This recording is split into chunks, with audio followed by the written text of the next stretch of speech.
एक फैमिली में भाई 10 बच्चे बर' इउटुबारनि सायावहाय केस फाइल खालामनाय बा एफआइआर होनाय खौरां मोनदों रायजोफोर। बे जाहैबाय इउटुबार अजि निसान ब्रह्म होननानै मिथिनो मोननाय जादों दासिमाव।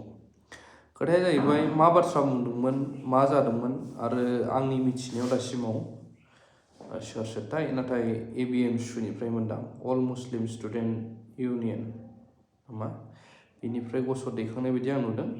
बाथ्राया मा फुल भिडिअखौ नायब्लासो नोंथांमोनाबो बुजिसिगोन। आं बेखौहाय नोंथांमोन होननो नागिरदों मा जादों क'क्राझारावहाय। क'क्राझार ना जोंनि सुइजारलेण्ड। नायनि बिदिब्ला मा जादों नायलांनि।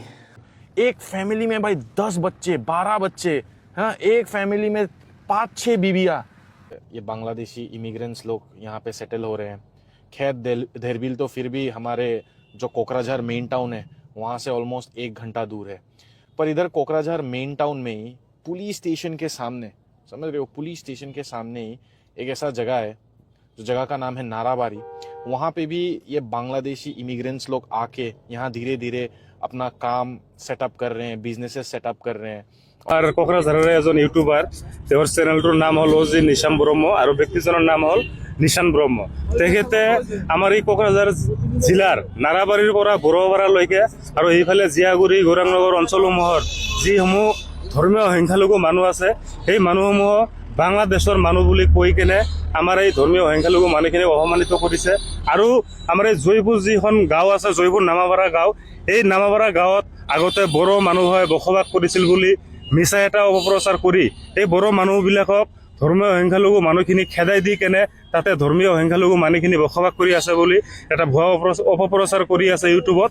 এই তেখেতৰ বিৰুদ্ধে আজি আমি কোকৰাঝাৰ সদৰ থানাত এখন এফআইআৰ দাখিল কৰিছোঁ। এই ব্যক্তিজনক যিসমূহ মিছা অপপ্ৰচাৰ কৰি ধৰ্মীয় সংখ্যালঘু মানুহখিনিক জনমানসত সেই প্ৰতিপন্ন কৰাৰ চেষ্টা চলাইছে, তেওঁৰ বিৰুদ্ধে আমি এজাহাৰ দাখিল কৰিছোঁ। আৰু অহাকালি সোমবাৰৰ দিনা আমি তেখেতৰ বিৰুদ্ধে কোকৰাঝাৰ আদালতত এখন মানহানিৰ গোচৰ তৰাৰ কাৰণে আমি সিদ্ধান্ত গ্ৰহণ কৰিছোঁ। আৰু লগতে কোকৰাঝাৰ সদৰৰ আৰক্ষী চকীৰ ভাৰপ্ৰাপ্ত বিষয়াজনক আমি এই ব্যক্তিজনক নিশান ব্ৰহ্ম নামৰ ব্যক্তিজনক অতি সোনকালে কৰায়ত্ব কৰি কঠোৰতম শাস্তি দিয়াৰ কাৰণে আমি দাবী জনাইছোঁ।